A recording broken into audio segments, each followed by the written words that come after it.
Remember यार, मैंने आपको कुछ सालों पहले लेसी फ्लेचर की स्टोरी सुनाई थी। बहुत ज़्यादा डिस्टर्बिंग थी, बहुत ज़्यादा अनफॉर्चुनेट भी थी। उसके माता पिता ने उसके साथ बहुत बुरा किया था और वो बेचारी अपने घर पर रहते हुए अपने ही सोफा सेट के ऊपर गल गई, उसी के अंदर पिघल गई, डिकम्पोज हो गई। और मुझे उस स्टोरी को सुनाने के बाद यही लगा था कि कम से कम इस तरीके की स्टोरी तो मुझे आने वाले टाइम में कभी सुनाने को नहीं मिलेगी, क्योंकि ये रेयरेस्ट ऑफ रेयर थी। बट विकी उस टाइम पर गलत था, क्योंकि आज जिस स्टोरी के बारे में मैं आपके सामने डिस्कस करूंगा, अनबिलीवेबल, अनबेरेबल। आप इसको ना तो पूरा सुन पाएंगे क्योंकि इसकी डिटेल्स बहुत ज़्यादा घिनौनी, उल्टियां तक आ सकती है। अगर आप खाना खा रहे हो तो प्लीज़ उसको साइड में रख दीजिए, ये आप नहीं सुन पाएंगे। और दूसरा, स्टोरी पूरे तरीके से सॉल्व है, बट फिर भी मुझे आपका ओपिनियन चाहिए कि जो हुआ या फिर जो समझा गया, क्या सच में वही सच था? उसके बारे में भी आप नीचे कमेंट्स में मेरे साथ जरूर डिस्कस करेंगे। बट उससे पहले ये लाइक बटन, इसको आप अपनी गोदी में इस तरीके से इतने सालों के लिए रखिएगा कि ये आपकी गोदी के अंदर ही डिकम्पोज हो जाए। दूसरा, सब्सक्राइब बटन के ऊपर भी क्लिक कर दे, कमेंट्स में पिक में लिख दें, लेट्स डाइव इन।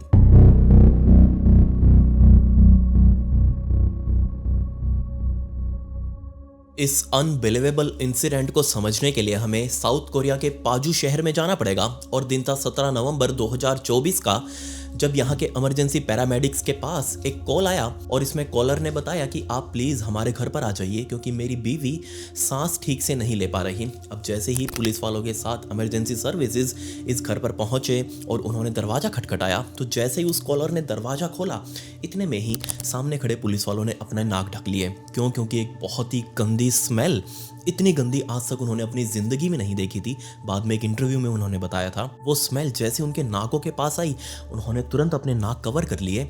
और जैसे ही वो अंदर गए, अंदर का हाल देखकर लग ही नहीं रहा था कि वो किसी घर के अंदर हैं। ऐसा लग रहा था जैसे वो किसी गटर के अंदर आ गए हों। अंदर घुसते ही पुलिस वालों का सबसे पहला सवाल इस आदमी से ये था कि स्मेल किस चीज़ की है। बट वो आदमी ठीक से रिप्लाई नहीं कर पाया, क्योंकि वो बताना नहीं चाहता था या फिर कुछ छुपा रहा था। उस टाइम पर कुछ भी क्लियर नहीं था। बट इस आदमी ने कहा कि अंदर मेरी पत्नी है, मैंने उसी के लिए आपको बुलाया है। सो पुलिस वाले इस आदमी के साथ अंदर बेडरूम में गए। बट अंदर कमरे का हाल तो इससे भी ज्यादा बुरा। कोई अंदर कमरे में दिख ही नहीं रहा था। गहरा अंधेरा, आसपास सामान बहुत सारा बिखरा हुआ है, गंदी स्मेल आ रही है, नीचे फर्श के ऊपर बहुत सारा लिक्विड सा पड़ा है, चिपचिपा सा। और इस सब के बीच अपने पैरों को थपथप करते हुए सभी लोग अंदर घुसे। और इस आदमी ने कहा कि मेरी पत्नी बेड के ऊपर लेटी हुई है। और जब पुलिस वालों का ध्यान बेड के ऊपर गया तो उनको बेड के ऊपर कुछ भी नहीं दिखा। पुलिस वालों ने कहा कि कहाँ है, हमें तो नहीं दिख रही। तब ये आदमी थोड़ा सा आगे बढ़ा और उसने एक ब्लैंकेट उठाया और उस ब्लैंकेट के नीचे उसकी पत्नी लेटी हुई थी। जी हाँ, सबसे पहले इस बेड के ऊपर लेटी हुई महिला का नाम 37 साल की यू सुना और इसका पति किम डोंग उन। अब सबसे पहले तो आप नाम के अंदर कंफ्यूज ना होना, मुझे पता है कि आपने किम जोंग उन सुन रखा होगा, ये एक अलग आइटम है और मैं किम डोंग उन की बात कर रहा हूँ। किम डोंग उन ये इस यू सुना का पति था, जिसने 10 साल पहले, तकरीबन 10 सालों पहले यू सुना के साथ शादी करी थी। खैर, जैसे इस किम डोंग उन ने अपनी पत्नी के ऊपर से वो कंबल उठाया, इसको देखते ही पुलिस वालों के मुंह से लिटरली उल्टियां हो रही थी। सारे के सारे लोग वहां खड़े उल्टियां कर रहे थे। क्योंकि उसकी जो पत्नी नीचे बेड के ऊपर लेटी हुई थी, वो ऊपर से लेकर नीचे तक पूरा का पूरा अपनी ही पॉटी के अंदर भरी हुई थी। उसके ही फीसिस, उसका ही मल मूत्र पूरे बेड के ऊपर ऐसे फैला हुआ था, नीचे से लेकर उसके सिर तक। वो लिटरली अपनी पोटी के अंदर ही सांस ले रही थी। दूसरा, उसका ये पूरा का पूरा ब्लैंकेट गीला हो चुका था, ना सिर्फ पोटी से बल्कि उसके ही पेशाब से। इसके अलावा एक और बहुत ही डार्क चीज थी जिसकी वजह से इस ब्लैंकेट का कलर बदला था, और वो था बॉडी फ्लूइड। जी हाँ, इस महिला की खुद की बॉडी का फ्लूइड धीरे धीरे बाहर निकल रहा था और वो सारा इस पूरे बेड के साथ साथ इस कंबल के ऊपर जमा हो चुका था। पुलिस वालों को अपनी आंखों के ऊपर विश्वास नहीं हुआ कि ऐसा हो कैसे सकता है, जो चीज़ हम देख रहे हैं ये सच है भी या नहीं। उन्होंने थोड़ा सा क्लोज इंस्पेक्शन करने की सोची, तो वो थोड़ा सा बेड के पास गए। उन्होंने ऊपर से लेकर नीचे तक इस यू सुना को स्कैन करना शुरू कर दिया। यहाँ तक तो उसके कंबल ही पड़ा हुआ था और उस कंबल को भी टच करने में पुलिस वाले हिचकिचा रहे थे, और उनका हिचकिचाना जायज़ भी था। बट इससे भी डरावनी चीज़ें अभी सामने आनी बाकी थी। असल में जैसे वो कंबल उठा, बहुत सारी कीड़े मकोड़े, बहुत सारी मक्खियाँ ऐसे उस कंबल से निकलकर बाहर की तरफ उड़ी। और जब ये चीज़ पुलिस वालों ने देखी, उनको समझ नहीं आया कि ये क्या है। उनको लगा कि हो सकता है ये जो पोटी पड़ी हुई है, इसी पोटी के ऊपर ये मक्खी मच्छर या फिर ये कीड़े मकोड़े आकर बैठ गए होंगे। लेकिन नहीं, वो गलत थे, क्योंकि जैसे ही उन्होंने थोड़ा सा कंबल और पकड़कर उसको उठाया, तो इस यू सुना की बॉडी पूरे तरीके से गल चुकी थी, ना सिर्फ पीछे से से बल्कि आगे से भी जगह जगह इसकी बॉडी में गड्ढे हो रखे थे और वो मांस के लोथड़े लिटरली सड़कर बाहर निकले हुए थे और उन्हीं मांस के लोथड़ों के ऊपर ये बहुत सारे कीड़े मकोड़े और ये मक्खी वगैरह बैठे हुए थे। इनफैक्ट बहुत सारे कीड़े अभी भी अंदर चल रहे थे, ना सिर्फ चल रहे थे, ये कीड़े इतने पुराने थे कि इन्होंने अंदर ही जन्म लेकर अंदर ही ये पले बढ़े और अब ये बड़े बड़े मकोड़े या फिर कीड़े बन चुके थे। पुलिस वालों ने हिम्मत करके ये पूरा ब्लैंकेट उठाया जो कि अभी भी टपक रहा था। इसके अंदर से मल मूत्र पेशाब वगैरह सारा कुछ टपकने के साथ साथ बेचारी इस यूसुना की बॉडी का फ्लूइड भी बहुत सारा इसी के ऊपर लगा हुआ था, ये भी टपक रहा था। इस कंबल को उठा के उन्होंने साइड में रखा, बट इतना होते ही अगेन यूसुना के मुंह का रिएक्शन बहुत ही अजीब सा था। उसने ऐसे जोर लगाना शुरू कर दिया, या तो वो जोर लगा रही थी या फिर उसके वो कंट्रोल में नहीं था, क्योंकि पुलिस वालों के सामने ही बेड के ऊपर लेटे लेटे ही यूसुना ने अगेन एक बार पॉटी कर दी और बहुत सारा माल अगेन उसकी बॉडी से बाहर निकल चुका था। पुलिस वाले अभी समझ ही नहीं पा रहे कि हम इसको टच कैसे करें या फिर अगर इसको हम उठाएं तो ये टूट तो नहीं जाएगी यूसुना, क्योंकि इसकी बॉडी को देखकर हालत लगी नहीं रही कि ये थोड़ा सा भी जोर या फिर वजन सहन कर पाएगी या फिर ये इस बेड से भी उठ पाएगी। हमें तो लगता है कि इस बेड को यहाँ से उठाकर बाहर लेकर जाना पड़ेगा। बट साथ में पुलिस वालों ने रूम का भी जायजा लिया। इस रूम में यूसुना के जस्ट साइड में एक पुराना लैंडलाइन रखा हुआ था और साथ में सामने टीवी लगा हुआ जिसके ऊपर एक पुराना शो चल रहा था। और इस शो को देखते देखते ही यूसुना बार बार पॉटी कर रही थी, और ना सिर्फ पॉटी कर रही थी बल्कि उसकी सांस ऐसे उखड़ रही थी, जैसे वो खिंचती है ना सांस, जैसे चेस्ट कंजेशन हो जाता है और बहुत ही धीरे धीरे या फिर खिंचकर सांस आने लगती है, दम घुटने लगता है। ऐसा ही कुछ अब यूसुना के साथ हो रहा था। पुलिस वालों ने इसके पति से पूछा कि हाँ भाई बता ये सब क्या है, लेकिन उसने उस टाइम पर भी कुछ नहीं बोला। उसने जस्ट यही कहा कि आप प्लीज इसको बचा लीजिए, मैं इसकी ऐसी हालत नहीं देख सकता। पुलिस वालों ने पैरामेडिक्स के साथ मिलकर सुना की बॉडी को जैसे तैसे एक स्ट्रेचर के ऊपर बैठाया और उस स्ट्रेचर को एम्बुलेंस में डालकर चाँव चाँव करते हुए हॉस्पिटल की तरफ गए, जबकि दूसरी तरफ बेड के ऊपर बहुत बहुत गंदा हाल था। आप इमेजिन भी नहीं कर सकते, इतना सारा लिक्विड फ्लूइड और बहुत ही गंदे उसके अंदर कीड़े मकोड़े और साथ में पोटी वगैरह पेशाब वगैरह सब कुछ उसी बेड के ऊपर पड़ा हुआ था। जबकि दूसरी साइड वो एम्बुलेंस अभी हॉस्पिटल पहुंची भी नहीं थी कि बीच में ही सुना को कार्डियक अरेस्ट आया। उसकी हालत एकदम से बहुत ज़्यादा बिगड़ गई। खैर जैसे तैसे इमरजेंसी के अंदर सुना को हॉस्पिटल में भर्ती करवाया गया। डॉक्टर्स ने किसी तरीके से उसके हार्ट बीट को तो कंट्रोल कर लिया।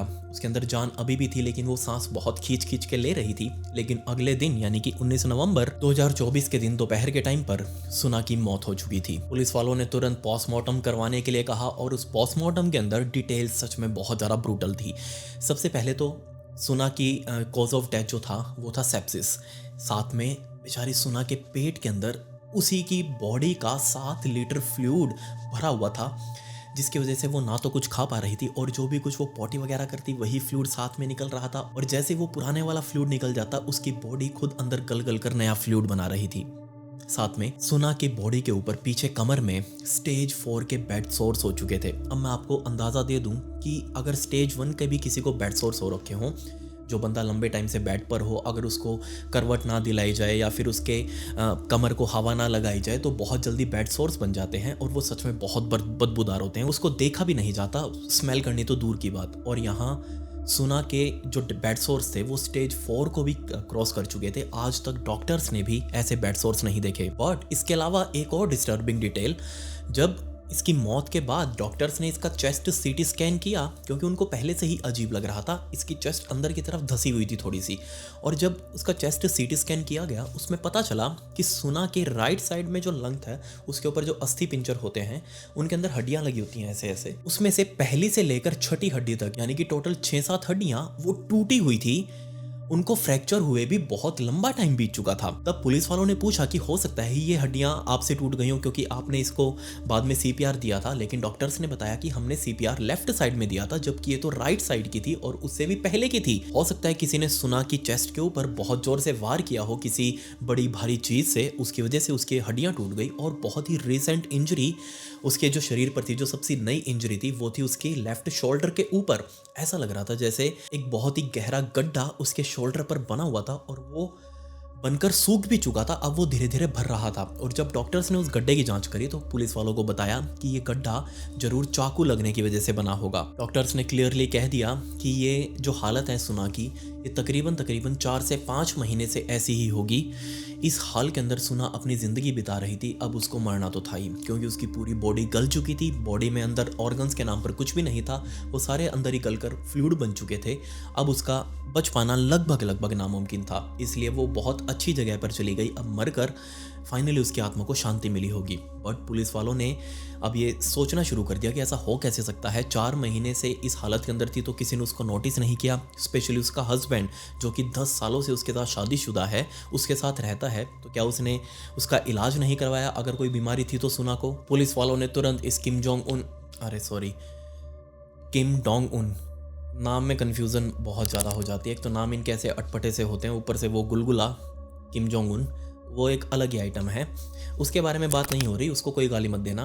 किम डोंग उन इसको उठा कर लाए सुना के हस्बैंड को और उससे पूछताछ करनी शुरू करी। सबसे पहले तो पुलिस वालों ने वो सारी फ़ोटोज़ दिखाई जो कि इंजरीज थी, जो हाल थे सुना की बॉडी के, उन सारों की फ़ोटोज़ क्लिक करके पुलिस वालों ने प्रिंट करवा कर इस डोंग उन को दिखाई और कहा कि देखो, तुम्हारे सामने तुम्हारी पत्नी का ये हाल था तो तुमने इसका इलाज क्यों नहीं करवाया? उन फोटोज को देखते ही डोंग उन बहुत बुरे तरीके से रोने लग गया। अपना सिर बार बार पुलिस वालों की टेबल के ऊपर पटक पटक कर रो रहा था कि मुझे इतना आइडिया नहीं था कि मेरी पत्नी की ऐसे हालत होंगे, मुझे इसके बारे में कुछ नहीं पता। बट अब आप खुद सोच कर देखिए, क्या ये चीज़ पॉसिबल थी? एक आदमी अपनी पत्नी के साथ इसी घर के अंदर रहता है, 24 घंटे वो अपनी पत्नी के साथ रह रहा है, कहीं बाहर कोई काम धंधा भी नहीं कर रहा अभी फिलहाल, और तकरीबन 4 महीने से उसकी पत्नी की हालत कुछ ऐसी है, तो क्या उसको पता नहीं होगा? इनफैक्ट कुछ भी ना पता हो, हमने मान लिया कि तूने उसको नहीं देखा, लेकिन स्मेल वो तो कुछ ऐसी थी जो डॉक्टर्स तक को परेशान कर रही थी। जो पैरामेडिक्स वाले वहां पहुंचे थे उन्होंने पहली बार ऐसी स्मेल देखी थी, तो क्या इस डोंगुन को वो स्मेल नहीं आई? अब इस डोंगुन ने तो कुछ बताया नहीं, सो पुलिस वालों ने सोचा कि एक बार इस डोंगुन को खंगाल लेते हैं कि आखिर ये करता क्या है। तो असल में डोंगुन वहाँ की मिलिट्री के अंदर था और बहुत ही अच्छे पद पर, ब्रिगेडियर टाइप था ये कुछ वहाँ पर, एग्जैक्ट पद मुझे इसका पता नहीं। बट पुलिस वालों को ये पता लगा कि ये डोंगुन मिलिट्री की नौकरी छोड़कर कोई और नौकरी करना चाहता है और बहुत जल्दी इसका रिज़ाइन एक्सेप्ट होने भी वाला है। और ये डोंगुन और सुना दोनों ही अपने स्कूल टाइम से दोनों एक साथ थे, दोनों एक दूसरे के साथ रिलेशनशिप में थे और 2015 एंड होते होते इन दोनों ने शादी भी कर ली और तब से ही एक साथ रह रहे हैं। दूसरी तरफ सुना, जब उसके माता पिता से बात की गई या फिर इसके आस पड़ोसियों से बात की गई तो सभी ने सुना को बहुत अच्छा बताया। बहुत ही मिलनसार थी, दयालु टाइप थी और हमेशा अपने माता पिता का ख्याल रखती। अपनी छोटी बहन का बर्थडे उसने कभी भी भूला नहीं, वो टाइम से पहले उसको विश करती। बहुत ही परफेक्ट लड़की थी सुना। बट एक ऐसी लड़की के साथ ऐसा कुछ कैसे हो सकता है? जब ये बात डोंगुन से पूछी गई तो उसने बताया कि सुना एक्चुअल में डिप्रेशन के अंदर आ चुकी थी। और जब ये बात सुना के दोस्तों से कंफर्म की गई तो उसमें एक उसकी बहुत ही खास दोस्त, जो कि खुद बहुत ज़्यादा शॉक्ड थी सुना के बारे में सब कुछ सुन के, उसने बताया कि एक्चुअल डिप्रेशन में मैं गई थी और तब सुना ने मेरी हेल्प करी थी उस डिप्रेशन से बाहर निकलने में। सो असल में सुना के साथ क्या हुआ ये समझने के लिए हमें इस शादी को समझना पड़ेगा। जब ये दोनों आपस में मिले थे, इन दोनों ने शादी करी, तो असल में ये लोग पहले पाजू शहर के अंदर नहीं रहा करते थे। ये पाजू शहर में शादी के बाद आए थे, क्योंकि इस डोंगुन की इसी पाजू शहर में मिलिट्री के अंदर नौकरी लग चुकी थी और इनको अब अपना नया नया घर बसाना था। सब कुछ बहुत परफेक्ट चल रहा था, अच्छे साल बीत रहे थे और तब टाइम आया 2024 का। जब नया नया साल 2024 शुरू हुआ था, उस टाइम पर सुना ने खुद अपने परिवार वालों को फ़ोन करके बताया कि मैं और मेरा हस्बैंड यानी कि डोंगुन, हम दोनों घूमने के लिए जा रहे हैं। ऑब्वियसली पूरा परिवार बहुत ज़्यादा खुश कि हाँ जाओ घूम कर आओ। और वहाँ जाकर सुना ने बहुत सारी फ़ोटोज़ वगैरह भी क्लिक करी, अपने माता पिता को भेजी, दोस्तों को भेजी। उसके अंदर सुना बहुत ही खुश दिख रही थी। इसके बाद जब ये ट्रिप खत्म हुआ, ये दोनों वापस घर आए, तब भी बिल्कुल नॉर्मल था सब कुछ। और ये फोटोज ही लास्ट टाइम थी जब सुना को इस तरीके से फिजिकली फिट देखा गया था। उसके बाद कभी भी सुना इस तरीके से सामने नहीं आई। इस पॉइंट पर डोंगुन ने बताया कि वो ट्रिप असल में डिप्रेशन से निकलने का एक जरिया शायद सुना को मिला था, क्योंकि 2023 में जब सुना खुद भी नौकरी कर रही थी, उस टाइम पर जहां वो नौकरी करती थी उस नौकरी वाली जगह पर ही सुना का अपने कलीग के साथ झगड़ा हो गया था और उस वजह से सुना ने अपनी नौकरी भी छोड़ दी, वो घर पर रहने लगी और इसी नौकरी की वजह से वो डिप्रेशन में जा चुकी थी। ये बात सुना ने सिर्फ डोंगुन को बताई कि वो डिप्रेशन में जा रही है और डिप्रेशन को खत्म करने के लिए दोनों घूमने भी गए। जब वापस आ चुके थे तब एक दिन सडनली ही मार्च 2024 में इस डोंगुन ने सुना की माँ को फ़ोन किया और कहा कि आपकी बेटी सुना पैनिक डिसऑर्डर में जा चुकी है। अब ये बात सुनते ही सुना की माँ ऑब्वियसली बहुत ज़्यादा शॉक कि अभी तक तो ये सब कुछ ठीक था, कहीं से भी मेरी बेटी दुखी नहीं दिखाई दे रही थी और अब तुम कह रहे हो कि पैनिक डिसऑर्डर में जा चुकी है। मुझे अपनी बेटी से बात करनी, मेरी बात करवाओ। और तब वो फ़ोन सुना ने लिया और सुना ने खुद कंफर्म किया कि हाँ जी, ये डोंगुन जो भी कह रहा है ये बिल्कुल ठीक कह रहा है, और अगर आपको मुझसे बात करनी हो तो सिर्फ फ़ोन ही करना, अगर मिलने भी आना हो तो मुझे बता कर आना, मैं खुद बताऊंगी जब मैं आपसे मिलने के लिए लायक ठीक होंगी। और इस कॉल के बाद सुना कभी भी नॉर्मल किसी को दिखाई नहीं दी। उसने अपने दोस्तों से बात करनी बंद कर दी, उसने अपने परिवार वालों से, खुद अपनी मम्मी और अपनी छोटी बहन से बात करनी बंद कर दी। दूसरा, जब पुलिस वालों ने इस डोंगुन से पूछा कि ठीक है पैनिक डिसऑर्डर से वो गुजर रही थी, डिप्रेशन में थी, तो तुमने उसका इलाज करवाया था, कहीं किसी हॉस्पिटल में दिखाया हो? पुलिस वालों ने आसपास के सभी हॉस्पिटल में भी पूछा कि कहीं सुना खुद अकेले आई हो, लेकिन कहीं से भी पुलिस वालों को सुना का ये पैनिक डिसऑर्डर या फिर डिप्रेशन वाला प्रूफ नहीं मिला। मतलब सुना किसी भी हॉस्पिटल में नहीं गई, ये सिर्फ एक ओपिनियन था इस डोंगुन का खुद, जो इसने सुना के माइंड में डाला था कि तुम डिप्रेशन में जा रही हो, तुम पैनिक डिसऑर्डर का शिकार हो रही हो। अब आप बस सोच कर देखिए, एक लड़की जो कि अब पूरे तरीके से बेड पर बैठ चुकी है, शायद उसके साथ कुछ हुआ है या फिर होने वाला है या फिर हो चुका था, जो भी था, उसको ड्राइविंग नहीं आती, वो दूसरे शहर में है सिर्फ अपने पति के भरोसे, जो कि उसको कस्में दे देकर अपनी शादी करके यहाँ साथ में लेकर आया था। ना ही वो अपने परिवार वालों के पास जा सकती, तो उसको सिर्फ एक ही आदमी दिखता है अपने साथ, इसका हस्बैंड। बट फिर ऐसी क्या बीमारी थी जिस वजह से सुना को ये सब कुछ देखना पड़ा? उसका घरवाला बहुत अच्छा है, वो खुद बहुत अच्छी है, परिवार वाले सब कुछ ठीक है, अलग रहती है, खुद कमाती थी पहले, तो फिर ऐसी क्या बीमारी थी? पुलिस वालों ने आस पड़ोसियों से भी पूछा कि डोंगुन कैसा है, तो सभी ने बहुत अच्छा बताया कि ये तो अपनी वाइफ के लिए जान दे सकता है, वो कुछ मांगे उससे पहले ये उसको गिफ्ट में चीजें ला कर देता रहता है, कभी इनके बारे में कुछ हमने गलत नहीं सुना, कभी इनकी कोई खटपट नहीं देखी। फिर आखिर क्या बीमारी है? पुलिस वालों ने इस केस को सुलझाने के लिए सबसे पहले साइकियाट्रिस्ट को अपने केस के अंदर शामिल किया और उससे जानने की कोशिश करी कि हाँ क्या हो सकता है सुना के साथ। तब उस साइकियाट्रिस्ट ने बताया कि हो सकता है सुना डिप्रेशन में गई हो सकता है वो पैनिक डिसऑर्डर में भी चली गई हो, क्योंकि उसकी 2023 में नौकरी चली गई थी। अब वो पहले एक इंडिपेंडेंट जिंदगी जीती हुई आई थी, उसको कभी भी डिपेंड नहीं होना पड़ा था अपने पति के ऊपर, वो खुद कमा रही थी, खुद खा सकती थी। बट नौकरी जाने के बाद वो अपने पति के ऊपर डिपेंड हो गई थी, तो हो सकता है उसको इस बात का दुख लग गया हो कि भाई अब इकोनॉमिक इश्यूज आएंगे, वो कमा नहीं रही तो उसको डिपेंड होना पड़ेगा, अगर उसको कुछ पैसे भी चाहिए हो तो उसको अपने हस्बैंड से मांगने पड़ेंगे, शायद वो इस बात के लिए शर्मिंदा हो। बट ऐसा भी हो सकता है कि जब सुना ने ये सब कुछ फील करना शुरू किया हो, तब उसकी ये फीलिंग इस डोंगुन ने देख ली हो, उसको महसूस कर लिया हो कि सुना अब बहुत ही वल्नरेबल हो चुकी है, उसके पास कहीं जाने आने को जगह नहीं है, उसके पास पैसा नहीं है, तो क्यों ना अब इसको कंट्रोल किया जाए। तो हो सकता है इस मौके का फ़ायदा उठाकर इसने सुना के साथ लड़ाई झगड़े करने शुरू कर दिए हो, उसके साथ मार पिटाई करनी शुरू कर दी हो, उसके साथ वर्बल अब्यूज़ शुरू कर दिया हो। आस पड़ोसियों ने बताया कि इस डोंगुन को वैसे दारू पीने की तो बहुत ज़्यादा गंदी आदत है, ये दारू भर भर के पीता है, और जब पीता है तो गली में तो बहुत तमाशा करता है। घर के अंदर कभी इसने किया है नहीं किया, इसकी आवाज़ हमें कभी नहीं आई, लेकिन गली में तो ये बहुत तमाशे करता है, किसी के साथ भी लड़ झगड़ लेता है। सो हो सकता है इसने दारू पीकर सुना के साथ कुछ किया हो और उसी वजह से सुना की ये हालत हुई हो। बट पुलिस वाले अगेन एक डेड एंड के ऊपर थे, क्योंकि सुना की डायरी पुलिस वालों के हाथ लगी, जो कि उसने खुद लिखी हुई थी। उसमें उसने अपने नौकरी के बाद का भी लिखा कि वो डिप्रेशन में जा रही है, वो पैनिक डिसऑर्डर में जा रही है, उसने खुद अपने हाथ से लिखा था। और अब उसका पति भी उससे दूर रहने लगा है, कई कई दिनों तक वो घर नहीं आता उसकी नौकरी की वजह से, और जब वो घर नहीं होता तो उसको बहुत बुरा लगता है, वो अकेलापन फील होता है, वो बच्चे करना चाहती है, अपने परिवार को सेटल करना चाहती है, लेकिन ऐसा कुछ भी नहीं हो पा रहा। बट साइकियाट्रिस्ट ने माना कि हो सकता है यही सब वजह रही हो कि वो अपने पति के ऊपर फुली डिपेंडेंट है, और इसी वजह से उसकी हालत और ज़्यादा ढलती गई। एट द एंड डॉक्टर्स ने बस पुलिस वालों को यही समझाया कि चलो मान लिया डिप्रेशन में थी सुना, मान लिया उसको पैनिक डिसऑर्डर होते थे, लेकिन ऐसी कौन सी ये डिप्रेशन थी जो उसको खड़ा होने से रोक रही थी, जो वो चल फिर नहीं सकती, वो बाहर नहीं आ सकती।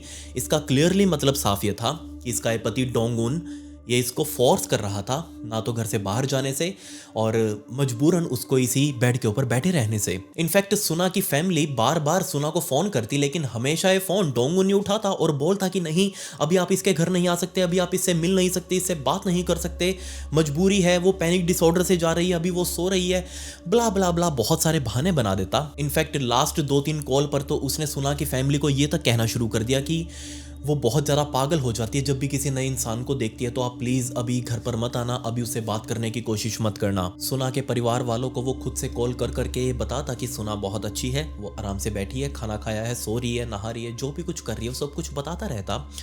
साथ में वो हमेशा यही कहता कि मैं सुना की बहुत अच्छे से केयर कर रहा हूँ, उसका ये बुरा टाइम चल रहा है, ये टाइम मैं उसका निकलवा दूंगा अच्छे से केयर रख के। और ये बात सुना के परिवार वालों को जच भी रही थी, क्योंकि सुना ने हमेशा से ही इस डोंगुन को बहुत अच्छा बताया था अपने परिवार वालों के सामने कि उसका पति बहुत अच्छा है। शादी से पहले भी वो जब रिलेशनशिप में थे तब भी उसको अच्छा बताया था।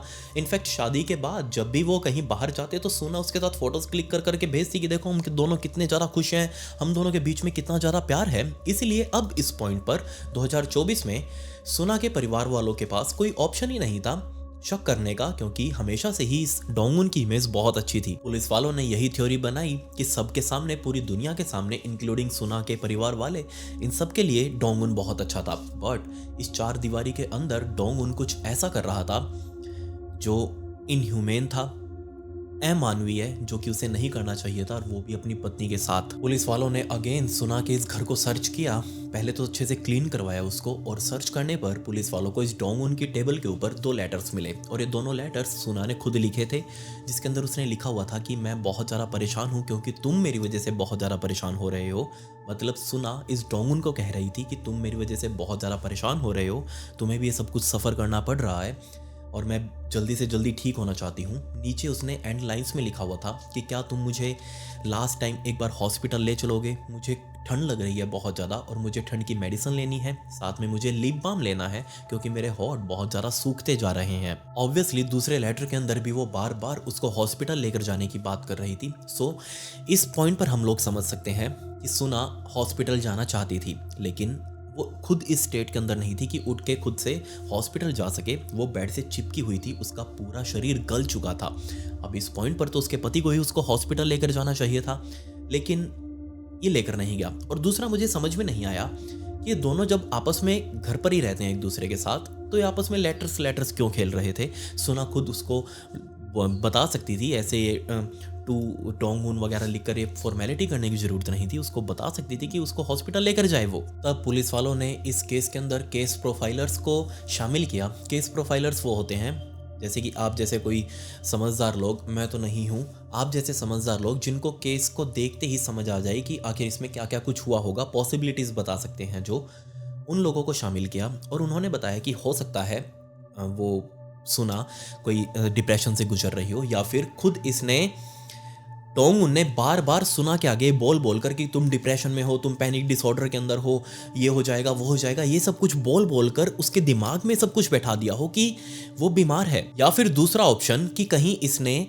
बाहर की दुनिया को तो ये दिखाया कि वो पैनिक डिसऑर्डर से गुजर रही है या फिर वो डिप्रेशन में है, जबकि अंदर वो उसके साथ मार पिटाई करता हो, क्योंकि डॉक्टर्स को सुना की गली सड़ी बॉडी के ऊपर ही कुछ ऐसे निशान मिले, जैसे कि उसके हाथों के ऊपर, पैरों के ऊपर, जैसे जहां पर पहले जख्म था और उसके ऊपर बैंडेजेस वगैरह, गॉज पीस वगैरह, फिर पट्टियां वगैरह लगाई गई थी, और बाद में उसको साफ तक नहीं किया गया। आप समझ सकते हैं ना, जब हम कहीं चोट लगने पर बैंडेज लगा देते हैं तो 2-3 दिन बाद जब उस बैंडेज को उतारते हैं तो वो साइडों में से उसके निशान रह जाते हैं, और वो निशान ऐसे ऐसे अभी भी सुना की बॉडी के ऊपर थे। मतलब उसको कहीं पहले कोई चोट लगी होगी कई जगहों पर, ऐसे एक जगह नहीं थे, उसके शरीर पर कई जगहों पर थे वो निशान। उसको चोट लगी होगी और इसने उसके ऊपर बैंडेज भी लगाई थी, लेकिन बाद में उसको साफ नहीं किया। पुलिस वालों ने चेक किया कि क्या ये रिसेंट में कभी सुना को हॉस्पिटल लेकर गया था, तो सिर्फ और सिर्फ 1 जून 2024 का वो दिन था जब सुना लास्ट टाइम हॉस्पिटल गई थी। उसके बाद से वो कभी भी हॉस्पिटल नहीं गई। जब वो हॉस्पिटल गई उसके बाद तब उसका शरीर लगभग डेड था। सो इस 5 महीनों में सुना अपने बेड के अंदर पड़ी पड़ी बेचारी गलती रही, सड़ती रही, उसका शरीर ना रहकर कीड़ों का घर बन चुका था।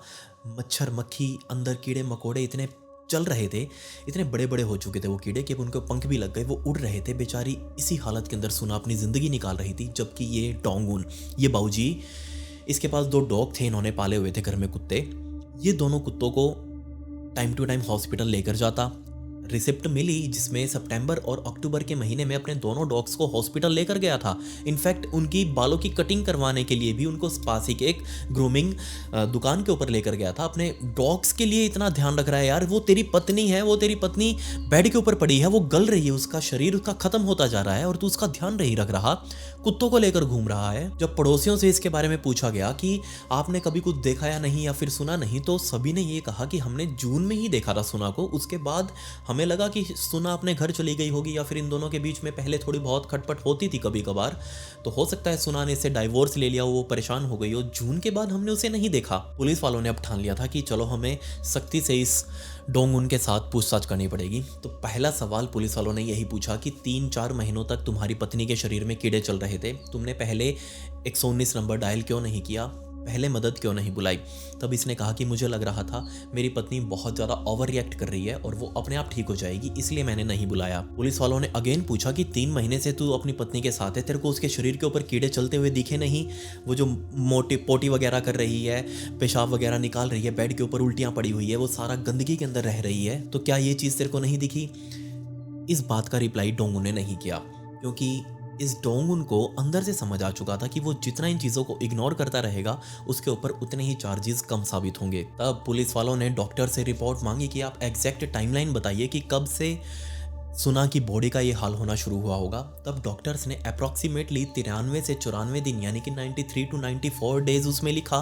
मौत से तकरीबन 93-94 दिन पहले उन्होंने लिखा कि इस टाइम से उसकी बॉडी डिकम्पोज होना शुरू हुई होगी।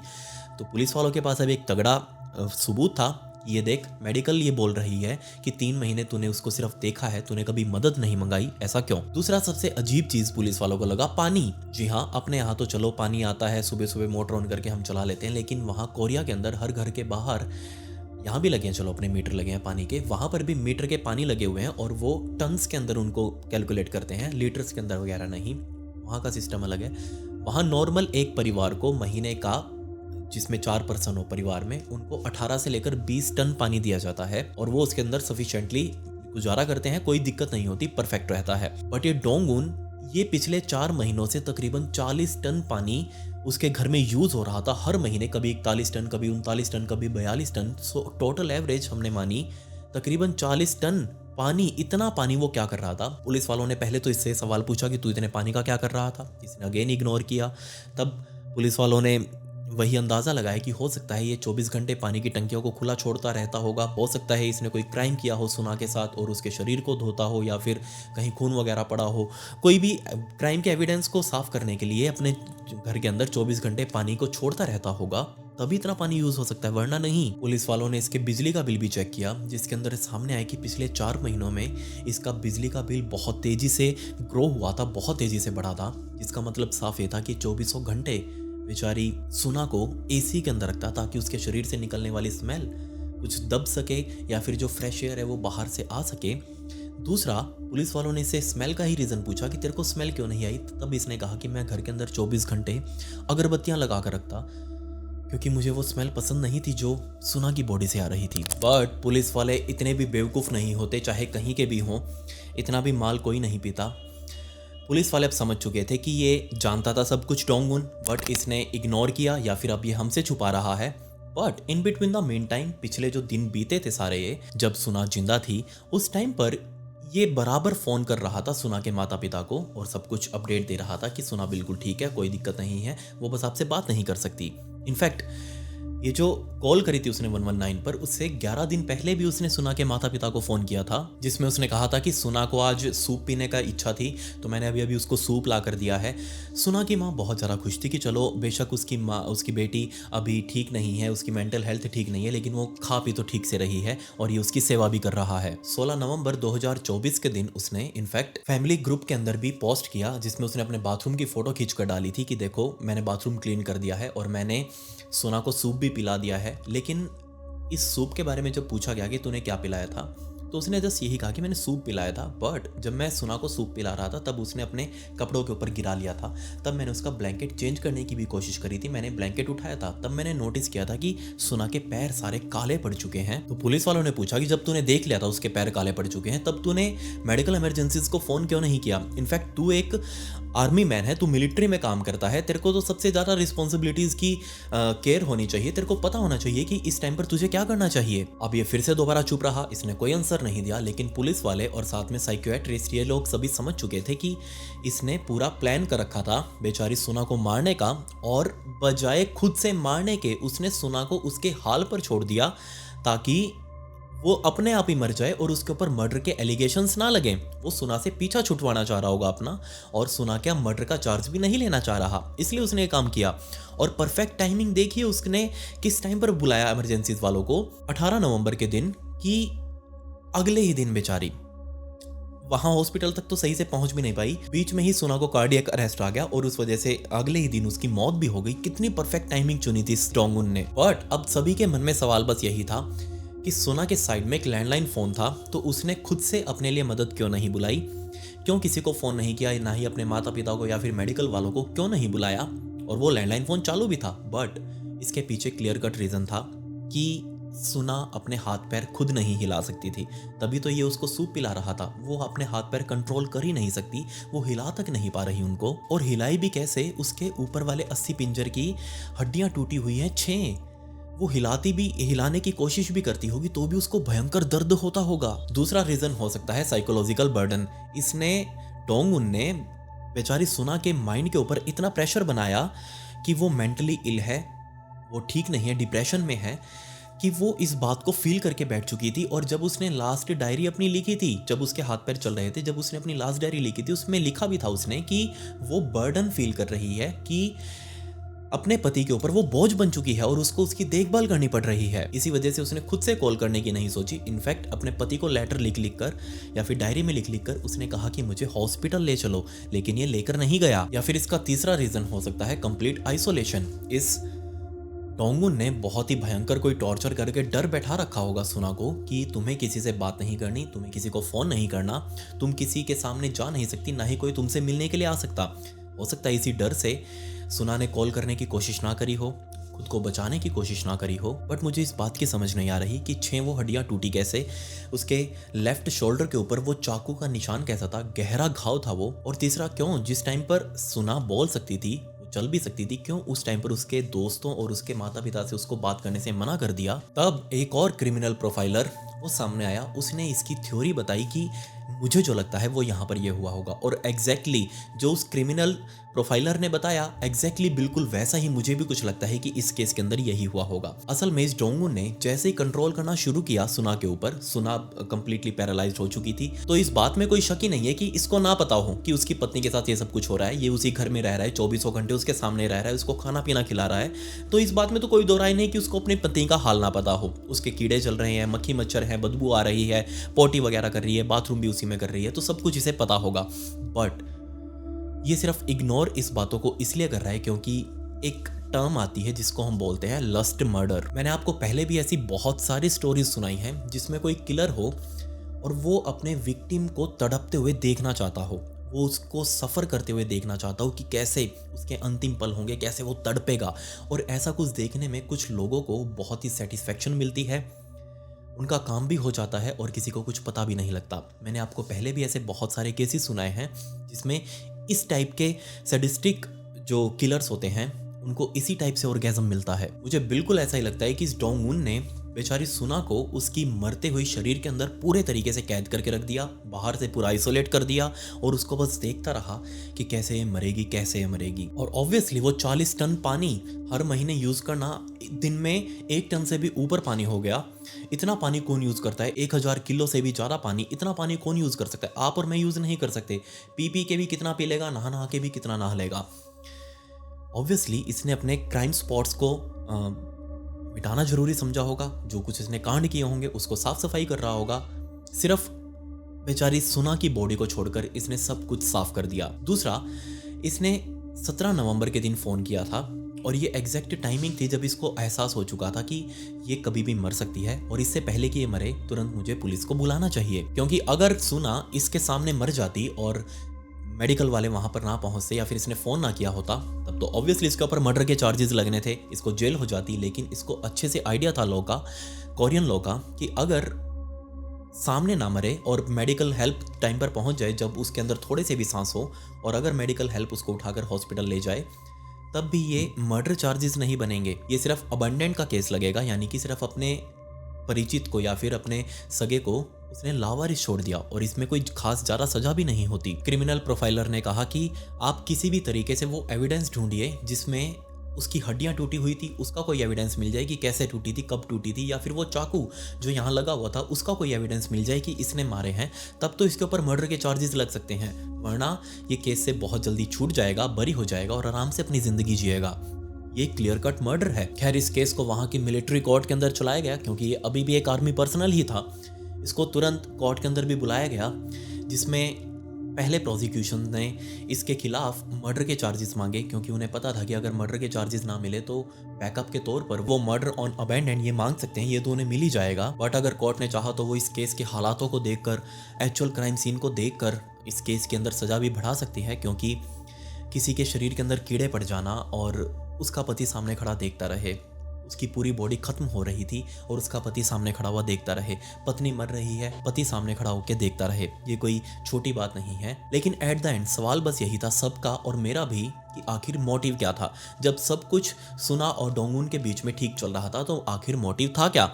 इसको क्या मिल गया अपनी ही पत्नी के साथ ये सब कुछ करके? बट इस केस का ट्रायल अभी शुरू नहीं हुआ है, सो जब भी शुरू होगा तो हमें शायद इन सभी सवालों के जवाब मिलेंगे और मैं इंस्टा के ऊपर स्टोरी लगाकर या फिर ब्रॉडकास्ट चैनल के अंदर मैसेज डालकर सारे अपडेट आपको दूंगा कि आखिर इस केस के अंदर आगे क्या हो रहा है। क्योंकि पर्सनली मुझे केस बहुत ज़्यादा हॉरिफाइंग लगा, मुझे इसने अंदर तक टच किया। इनफैक्ट सुना की फैमिली वो आज तक इस बात से सदमे में है कि उनकी बेटी, जिसको वो हर टाइम ठीक बता रहा था कि वो बिल्कुल ठीक है, सब कुछ अच्छा कर रही है, सिर्फ बात नहीं करना चाहती, उस टाइम पर उनकी बेटी के शरीर में कीड़े चल रहे थे, बड़े बड़े मकोड़े अंदर घुसे हुए थे। उस टाइम पर वो किस लेवल का पेन फील कर रही होगी, सोच कर देखिए बस आप। सुना के पिता आज भी रोज अपनी बेटी की फोटो के आगे बैठकर रोते हैं। इनफैक्ट सुना की माँ का तो डेली का रूटीन बन चुका है, वो अपनी बेटी की कब्र के ऊपर जाकर डेली रोती है। और सुना का जब भी बर्थडे आता है वो उस बर्थडे के ऊपर सुना का फेवरेट केक भी उसकी कब्र के ऊपर लेकर जाती है। सोच कर देखिए एक परिवार कितना अंदर से दहल चुका है, अंदर से टूट चुका है। आज भी लोग, और इनफैक्ट मैं भी यही मानता हूँ कि अगर कुछ दिन और पहले, 10 दिन 12 दिन पहले भी अगर बेचारी सुना को उठाकर हॉस्पिटल ले जाया जाता टाइम से, तो उसकी जान बचाई जा सकती थी, वो आज हम सबके बीच में होती। बट उसकी मदद के लिए उसका पति भी सामने नहीं आया और ये दुनिया भी सामने नहीं आई। दुनिया का तो पता ही नहीं था। खैर, आप मुझे बताइए कि आपको इस केस के बारे में क्या लगता है, क्या हुआ होगा, क्या मोटिव हो सकता है?